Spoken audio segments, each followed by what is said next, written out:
My name is Catherine Boyd and I lead on stakeholder engagement and communications for the Environmental Land Management Scheme. And I wanted to set a bit of background first. So the Environmental Land Management Scheme is part of a bigger programme of work about the future of farming, particularly once we're completely outside of Brexit and the EU and what that looks like. So the big programme includes everything from the agriculture bill that's currently at the House of Lords, how we're going to regulate in agriculture, animal health and welfare and productivity. It's a big, big programme, but I'm specifically going to talk to you today about the Environmental Land Management Scheme. But I wanted to start by explaining kind of what our vision is for future farming. So we've got four main things that we're trying to aim for at the moment in Defra. The first is rewarding public goods with public money. And this is really what I'll be talking about a lot today, which is where environmental land management sits. We also want it to be a thriving, self-reliant and resilient farming sector. I think some of Matthew's comments at the beginning kind of touched on some of these points. The third thing is we want to have a trusting and productive relationship between farmers and governments. So you might hear me saying the word co-design a lot, and this is a really good example of a programme where you are co-designing, coming to this talk today and how you're working, but actually changing the relationship between land managers and government. And the final area, which I won't be talking about today, is kind of the world-class animal welfare standards, which other teams in my programme are working on. I think one of the things that I really want to say is that we recognise that farmers and land managers are often really best placed to deliver environmental outcomes for us, and they're not adequately rewarded at the moment, and so we really want to shift that focus going forward. So I mentioned public money for public goods, and I'm sure many of you are hearing the phrase. It's getting said over and over a lot. It's our catchphrase, but it's really important to define what we mean by public goods. There's lots of interesting definitions out here, but this is how we define it through Defra and through the agriculture bill. And there's two main things that make a public good. Firstly, it has to benefit more than the recipient. So it can't just be beneficial to one person, it has to have that wider societal benefit. So it enhances the life for lots of people. And the second thing is it cannot be rewarded by the market alone. So for example, you've got a food market or a timber market, so you get money back for producing products and selling it on that market. And that's the two principles that underline what a public good is. And that's going to really underpin all our future agriculture policy in England, that public money for public goods. And we think the environment is a really key public good where farmers and land managers can really provide some enhancements. And there's some examples on the slide there of public goods that are already provided by the farming landscape, and we recognise that already. So we've defined public goods, and now it's what are the public goods we're going to pay for. So ELM has been designed to help deliver our 25-year environment plan and has identified 6 public goods that we want to pay farmers and land managers to deliver and make sure they're adequately rewarded for. So that's clean and plentiful water, clean air, protection from and mitigation of environmental hazards, so for example maybe flooding, mitigation of and adaptation of climate change, thriving plants and wildlife, and then finally beauty, heritage and engagement. And it's really key when we're talking about building ELM and what that looks like is we don't want farming and the environment to be a trade-off. We do believe that you can be a productive and sustainable farming business and also deliver these environmental goods. For us, it's about producing a market with which you can develop an additional income stream by delivering these public goods. So we really want to learn lessons from previous schemes where there's lots of current agri-environment schemes out there, and we've had a relatively good return on investment and they're well regarded across Europe. But I think we very much recognise that they've been criticised for being very prescriptive and bureaucratic. So although they offer a guaranteed income, they can sometimes stifle innovation and struggle to adapt to local circumstances. So we want to learn from what's happened in those situations and actually build ELM in a different way. So we want it to be much more lighter touch. We want to pay public money, use public money to pay for these public goods. And really importantly, and this is the crux of what I'll talk about, is we want to give land managers flexibility to create land management plans. So actually trust the land managers to create a tailored plan for their area. They know their land, they know the best way to deliver these environmental outcomes, and actually really be owning that process. It's to deliver wider environmental plans. So we've actually got the ability to ensure that this scheme delivers wider government aims. And the advantages of that are better value for money, ensuring that there's good motivation so that the payment scales are right, and it's flexible so we can innovate and adapt to local circumstances. And now throughout this presentation, I'll come on to more what that looks like. The next slide, I don't want to rest on it for too long because I want to get into the nitty-gritty with you, but it's the strategic objectives, and there's two here that are worth looking at. The first is that ELM needs to secure a range of positive environmental benefits, so that's really delivering that 25-year environment plan and enhancing our environment. But the second is where the traditional agri-environment scheme sits, which is tackling some of the shorter term environmental challenges associated with agriculture. So those are the two objectives behind ELM. And like I said, it's designed to provide additional income stream for farmers as direct payments are phased out. So I want to get on to the interesting stuff, which is the ELM design thinking. And there's a slide here that I'll spend some time on, but these are the 5 key things within that underpin what we're designing and what it looks like. The first is that we think ELM will fit into 3 tiers, and I'll come on to 2 slides that explain what those 3 tiers are in more detail. When we first started ELM, we were talking about simplicity and making it accessible. So at first we were thinking about a one-stop shop, but it became clear to us that actually people have different backgrounds, geography, business experience, and we want to make sure they can engage with ELM in whatever situation they're in. And actually by creating 3 tiers that deliver different things, it makes it easier to provide that flexibility and make it right for those involved. The second element is package of options.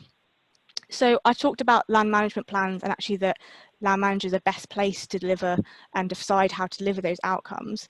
But we also want to be realistic and offer simple options for people. So we want to pull together different actions and outcomes that land managers could deliver into areas so they can just take an off-the-shelf example. So we might break it out by sector. So it might be that you're an upland farmer and there's a package you can pick out, and in it is some actions and outcomes that you can deliver for your payments. Or we might do it by the environmental goods. So we might have a flooding package, for example. These would never be prescripted or enforced on anybody, but we're just looking at if we can make some simple packages for people to make it easy for them to engage with ELM. The third element is increased local involvement. We need to do the right actions in the right places. And when I come on to explain the tiers in more detail, this will hopefully make sense. But working on targeting and local planning and ensuring that local people are setting the priorities. We're very conscious that there's a lot of existing structures in place and we don't want to reinvent the wheel. So lots of work with existing practice, and that's in very early stages of thinking. The fourth element of ELM is the provision of advice. I think it's a guaranteed understanding that advice is key to success in these areas. We know that we have to ensure advice is set up, and particularly when we need to do any collaboration. And advisors have a really fundamental role in helping land managers navigate some of this landscape and plan and prepare. So we're looking at testing a range of options for what that advice might look like, whether it's one-to-one, whether it's phone calls, whether it's group advice. What's the best way for land managers to access that? And supporting that, we're also looking at guidance. So although we want land managers to have the ownership of building their own land management plans, there needs to be good guidance out there about how to deliver some of these outcomes. So we're looking at technical guidance for to be available for land managers so they can start building their plans. And then finally, we really want to look at a new range of payment methodologies. We need payments to be fair for land managers, but also provide value for money. But for success of ELM, we really need to incentivise take-up, so it needs to be the right amount of money. So we're looking at a range of different methodologies for how we could pay. One of them could be administrative price setting, which is what we're probably more used to, where the government sets a price and will just pay you for delivering an action or an outcome. But we're also looking at market payments. So could we have competitive tenders? Is there a role for private finance? Could we do things like reverse auctions? Really testing some of those concepts. And things like payment by results. Is there different ways that we could pay and reward farmers and land managers? But for us, it's about getting the balance right with all of that. So those are some of the proposals of how we want to design ELM. I said I'd come on to the tiers, and I would like to explain those in more detail. So I mentioned 3 tiers, and I just want to go through what all those tiers will do. So the first one is really about environmentally sustainable farming. It's really focusing on the farmers and it being really easy actions that the majority of farmers could pick up and deliver in their land. It's individual scale, and it's all about that sustainable farming, and probably involves outcomes we're used to delivering already, but it's probably the most simplest tier to come into. The second tier is really where we start at that local targeting. So we start to identify the environmental priorities for different areas, spatial targeting and local planning. And this is where we have more collaborative elements and start delivering environmental outcomes for an area with a group of land managers, and will require much more join up between farmers, foresters and other land managers.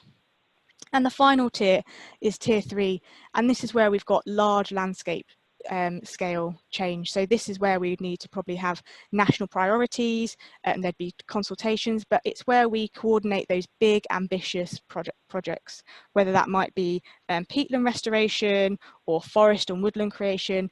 That's going to involve really big landscape scale change and is much more longer term projects. So that's a very brief summary of the 3 tiers. This is just a guide for what might be under those tiers. I want to say that this is not set in stone, this is not final. We just wanted to give some examples. So in tier 1, it's for farmers predominantly, and looking at, it could be for soil management, livestock, pest. And tier 2 is where we have a broad range of different types of land managers. And similarly for tier 3. As I said, this isn't final set in tone, it's just to give some examples of what we're thinking. So that's how we are currently looking at designing ELM.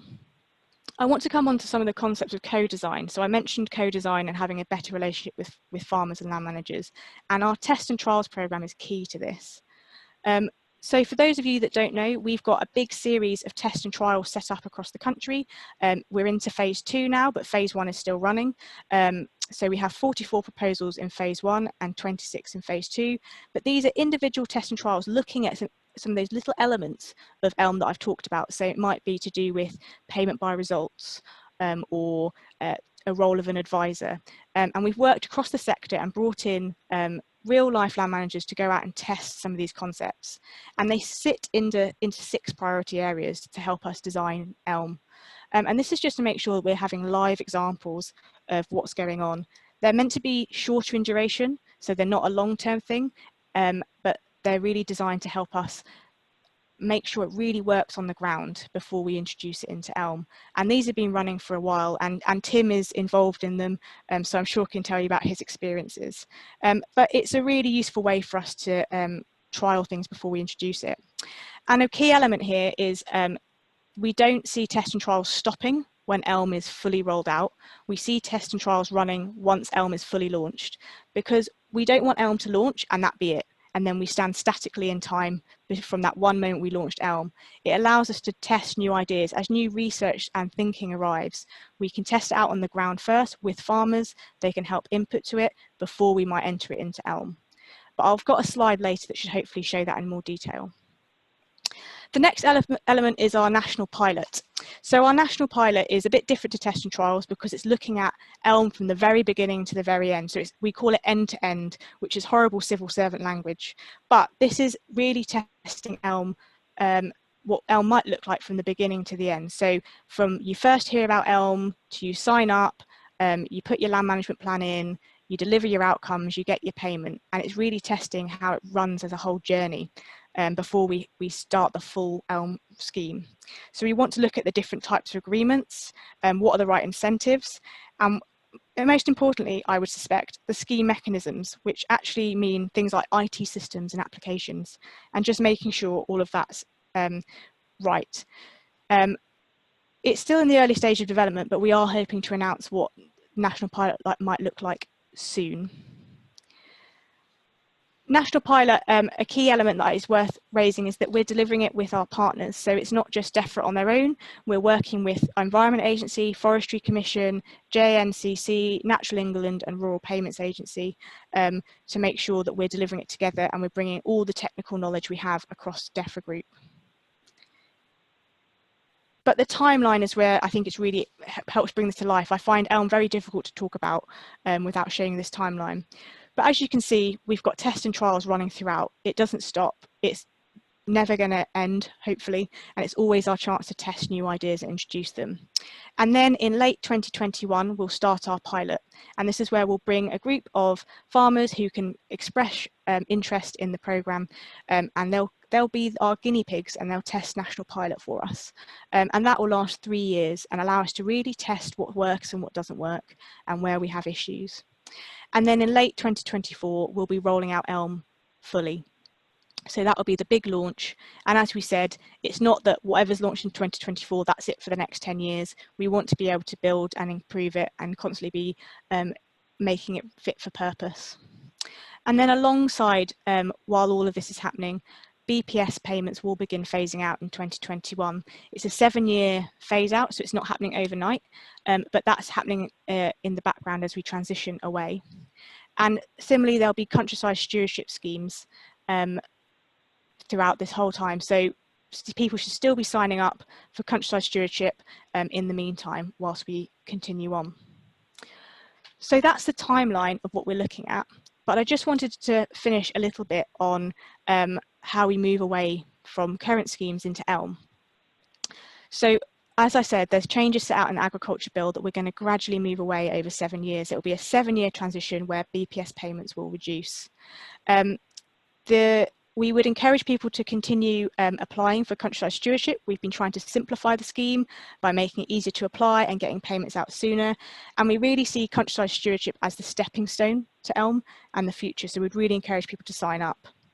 And to support that, we've made a promise that no one in countryside stewardship agreement will be unfairly disadvantaged when we move to new arrangements. So you shouldn't worry about, if I sign up for countryside stewardship, I can't sign up for ELM. Maybe I should wait for ELM. We would always encourage you to be going into the current schemes and not waiting. Those who enter countryside stewardship from 2021 will be able to leave early and shift there to an ELM agreement. And we're currently getting advice on those currently in schemes as well. So like I said, we do encourage people to sign up for countryside stewardship. The last stewardship agreements will start in January 2024, ready for ELM later in the year. And that direct payments will be phased out in England between 2021 and 2027. So